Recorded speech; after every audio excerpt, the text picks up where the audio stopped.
Hello everyone, a very pleasant day to you. I hope your day has been going great. It's a great week and a beautiful Monday from First Nest News Port Harcourt. I am Becky Usoro.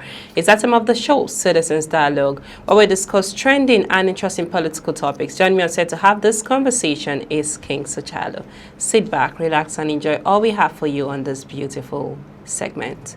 It's a pleasure having you on set, Jalo. Thank you so much, Becky. How are you doing? Very great. It's a new month. Of course. Yeah, and a beautiful week as well. Thank you. I hope you so had a great weekend. Of course, very much. Welcome to the show. Thank you. Okay, so let's look at the headlines for today. Okay. The resident doctors, the Nigerian Association of Resident Doctors, NAD, has suspended its nationwide strike after 29 days restoring medical services in hospitals across the country. The strike, which began on November 1, 2025, you can recall back, was called off on Saturday, and then Dr. Ibrahim said the decision followed the signing of a memorandum, an agreement sort of with the federal government based on 7 key conditions laid out by the association.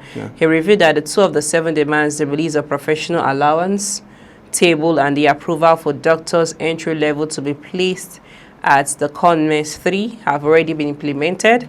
The remaining 5 demands, including the reinstatement of local JAD doctors, payment of arrears, upgraders of eligible doctors, specialist allowance, and the membership certificate issue expected to be fully addressed within the next 4 weeks. So what do you have to say to that story?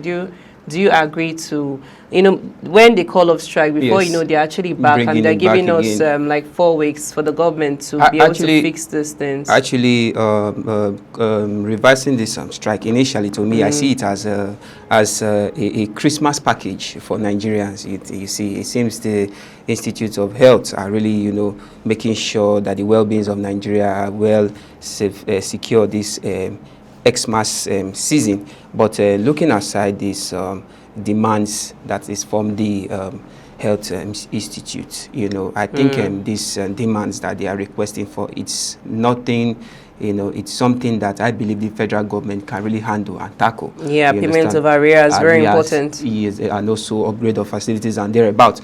You see, I think these are people, I usually say this even in this platform, that the healthcare sector, these are the front line of any institute, any governmental institute, that the government should really emphasize and also meet their needs. These are people who come in front line for the citizens. You understand? And they are ensuring that the lives of citizens, the well-being of the citizens are up and doing. Then I see no reason why the federal government we put a blind eyes to these institutes and focusing on let me not use the word irrelevance.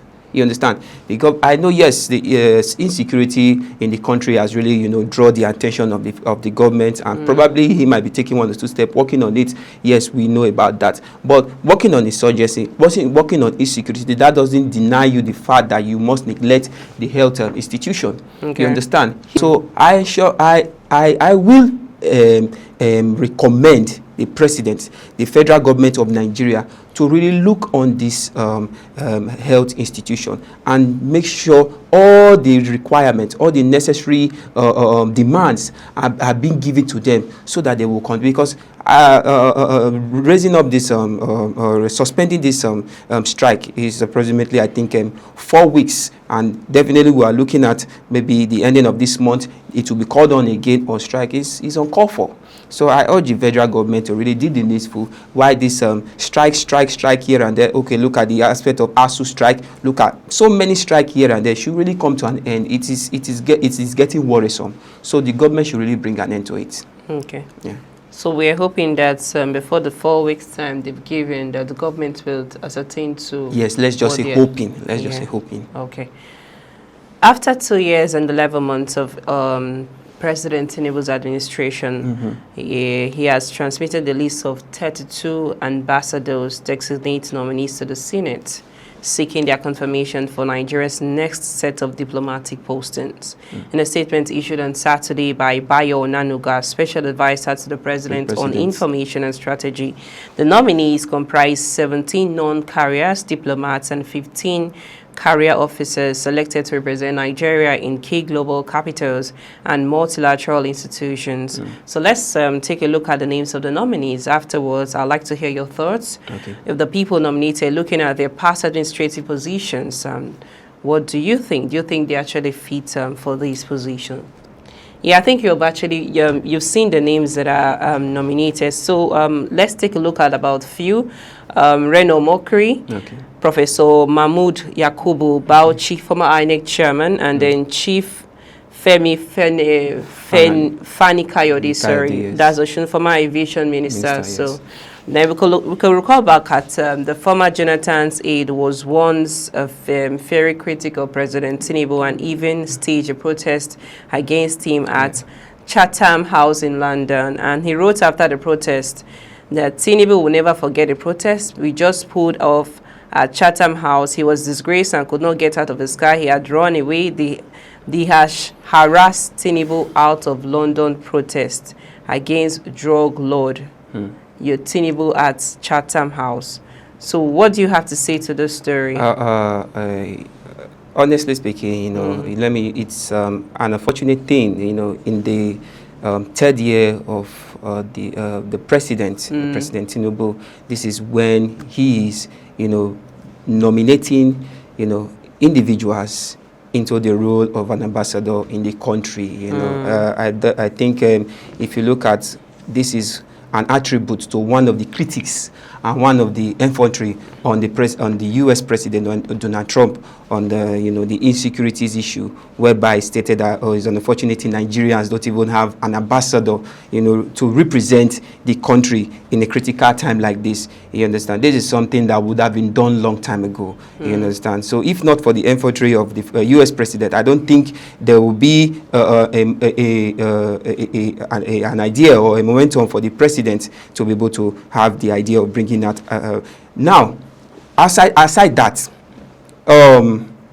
what is the role and what are the criteria of being ambassador? I was able to point out three major, just as you stated, three major personnel in that list.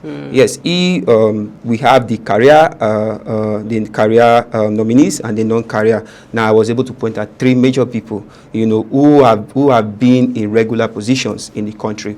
We're talking about the lives of just as you said, Reno Omokri. We're talking about the lives of Fani-Kayode. We're also talking about the lives of the former INEC chairman, Mahmood Yakubu.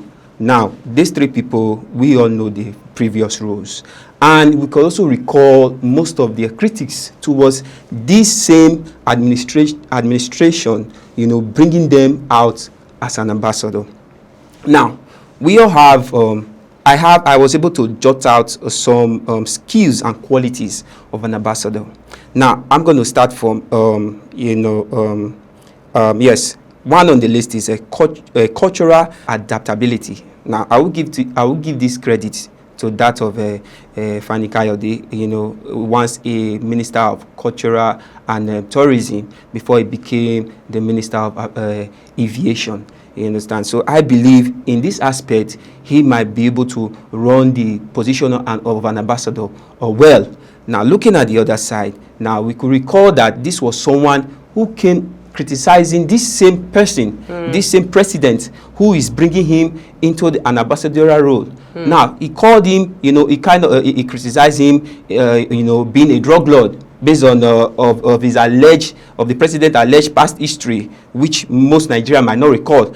Also calling him a betrayer, calling him so many names before, during that election period. Now, the simple question is this: if the senators have really screened you in and you are given the role and you are being appointed fully, so does he want to tell me that he's going to take that ambassadorial for this same person who he has criticized to be a drug lord, who has, now this is the question Nigeria should be asking themselves, that look, what are our politicians really telling? What are they really portraying to our very eyes? Is it the life of Reno Omokri, someone who came on media and on the press saying that he will never take he will never collect any role if the present administration appoints him. And now today, if he verbally made it, and we can every Nigerians can testify. The videos are going everywhere.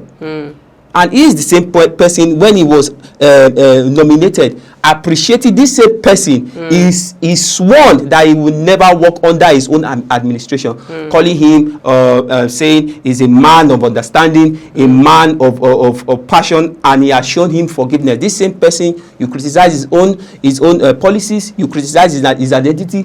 Come on, what are they trying to tell us now?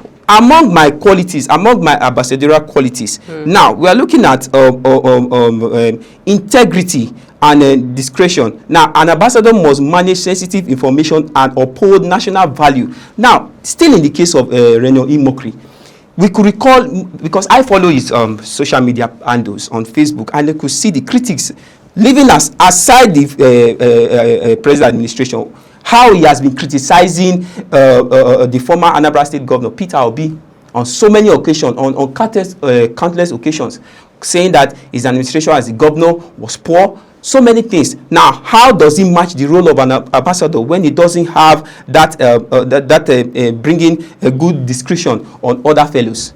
Is it crisis management? Now, look at the lives of the former INEC chairman, Momodu Yakubu. Mahmoud, yes, thank you.